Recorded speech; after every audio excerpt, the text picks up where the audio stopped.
हनुमान का सीता को धैर्य बंधाना। पति के हाथ को सुशोभित करने वाली उस मुद्रिका को लेकर सीता जी उसे ध्यानपूर्वक देखने लगी। उसे देखकर जानकी जी को इतनी प्रसन्नता हुई मानो स्वयं उनके पतिदेव ही उन्हें मिल गए हो। उनका लाल, सफेद और विशाल नेत्रों से युक्त मनोहर मुख हर्ष से खिल उठा, मानो चंद्रमा राहु के ग्रहण से मुक्त हो गया हो।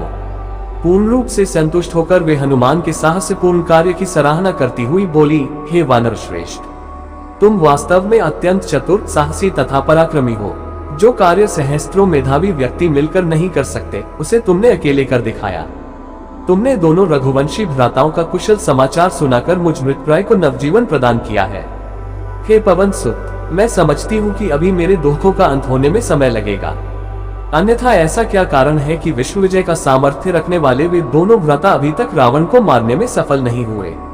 कहीं ऐसा तो नहीं है कि दूर रहने के कारण राघवेंद्र का मेरे प्रति प्रेम कम हो गया हो। अच्छा, यह बताओ, क्या कभी अयोध्या से तीनों माताओं और मेरे दोनों देवरों का कुशल समाचार उन्हें प्राप्त होता है?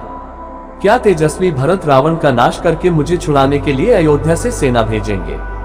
क्या मैं कभी अपनी आंखों से दुरात्मा रावण को राघव के बाणों से मरता देख सकूंगी? हे वीर, अयोध्या से वन के लिए चलते समय रामचंद्र जी के मुख पर जो अटल आत्मविश्वास तथा धैर्य था, क्या अभी वह वैसा ही है? सीता के इन प्रश्नों को सुनकर हनुमान बोले, हे देवी, जब रघुनाथ जी को आपकी दशा की सूचना मुझसे प्राप्त होगी, तब वे बिना समय नष्ट किए वानरों और वृक्षों की विशाल सेना को लेकर लंकापति रावण पर आक्रमण करके उसकी इस स्वर्णपुरी को धूल में मिला देंगे और आपको इस बंधन से मुक्त करा के ले जाएंगे।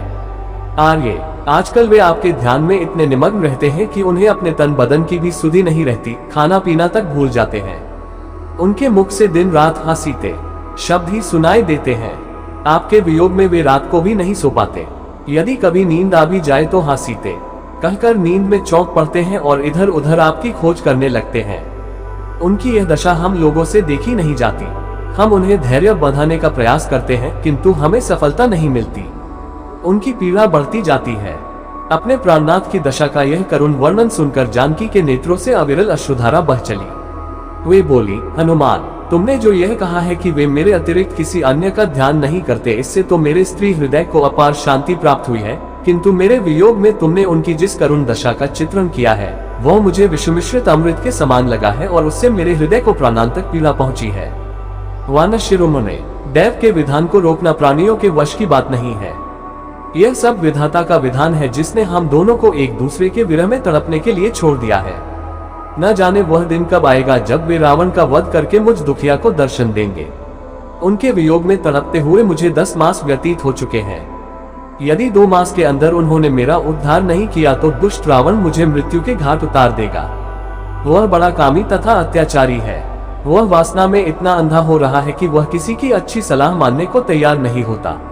उसी के भाई विभीषण की पुत्री कला मुझे बता रही थी कि उसके पिता विभीषण ने रावण से अनेक बार अनुग्रह किया कि वह मुझे वापस मेरे पति के पास पहुंचा दे, परंतु उसने उसकी एक न मानी। वह अब भी अपनी हट पर अड़ा हुआ है। मुझे अब केवल राघव के पराक्रम पर ही विश्वास है, जिन्होंने अकेले ही खरदूषण को उनके 14 सहस्त्र युद्ध कुशल सेनानियों सहित मार डाला था।